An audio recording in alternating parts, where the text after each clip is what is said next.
Hello friends, today I am going to talk about an anticipated recession which is making rounds in community discussions as well as in all types of media. I'm sure you have already heard about it. The recession that is anticipated at the start of year 2023, which is next year, some people have already started witnessing the heat of it, and some say that it's already here. First, I want to inform you all that I am not a financial expert. So I'm not talking about it from a financial expertise side, but from a technical industry experience I have for almost 20 years. In my career, I have seen two recessions, and what I'm talking in next few minutes come from that experience. So how does an anticipated recession has started showing its impact? If you following If you are following the industry news or current affairs, you might be already knowing that recently Meta, which is a parent company of Facebook, fired around 11,000 employees, which amounts to be total of 13% of its staff. Meta has said that they have been seeing declining revenue in two straight quarters, and this is the main reason of this step. If you also follow Twitter, Elon Musk, who has taken over Twitter, has slashed half of its workforce, which is almost 3,700 jobs. Similarly, Shopify has cut around 1,000 jobs. So I won't go into the details of each and every company, guys, but you can see those details on the screen. But if you see, the trend is not only in technological sector, but it is across various industries around the globe. Now, having said all of this, first let's understand how does a recession happen? What are the main causes of a recession? So each recession has different causes and effects. But as per my experience, there are three main causes. First is inflation, second is oversupply, and third is speculation. So we have seen the impact of recession and causes of the recession. Now let's see how these three parameters have participated in the current anticipated recession. I'm taking an example of US here, but this will apply to the most of the countries around the world where recession is being hit. Now in US, the inflation surged to product shortage resulting from the global supply chain problem that has already largely caused by the COVID-19 pandemic. This coincided with the strong consumer demand driven by low unemployment and improved financial conditions following the pandemic.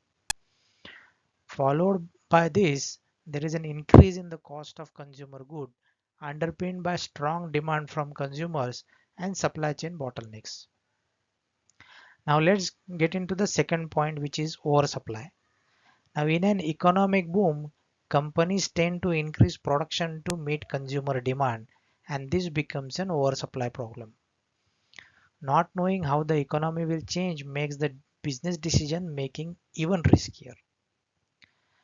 In general, economic bubbles form when the price of something suddenly rises due to speculation, market trends, or consumer confidence impacts because of it. So as you've seen, these are the main three reasons due to which a recession happens. But as a common man, how do we survive? Or what should we do so that we have a less impact if a recession hits? Now let's look into this. First and foremost is the improve the skill set guide. So whichever industry you are working in or whichever business problems you are trying to solve, you need to improve the skill set and have at least one or two extra skill sets in your kitty so that when a time comes and a company decides to slash the employees in the company, you become a dependent person in the organization and then they cannot get rid of you. Second is utilize the money efficiently, guys. This is a very well known aspect of life that even whether there is a recession or not, we should very sensibly spend the money. third is wise purchases during this unprecedented time, and do not spend on gadgets or any other goods that are not needed. So there is a very wise saying, guys, that any purchase you want to do or you are thinking to do, you should prolong it by at least 30 days and see whether that particular purchase is really needed or not after 30 days. And after 30 days, if you still think that yes, it is absolutely necessary for me to purchase that particular good, then you can go ahead and purchase it. Otherwise, you would have already saved the money. This is very important point. Have a financial backup plan. So at least 6 months of expend amount should be there in your hand, so that if something bad happens and you lose your job, you are covered for at least 6 months from an expense perspective, and then within 6 months you can search for another job and basically take care of your life. So guys, those are the only points I had, which are basically a crux of my experience with these two recessions which I have faced in my overall career till now. Obviously, many financial experts will give you different guidelines as well. Listen to them, understand how to fight this recession. But I have shared whatever I think are the three main points that are cause of the recession and how do we fight the recession. So thanks a lot guys for watching my video.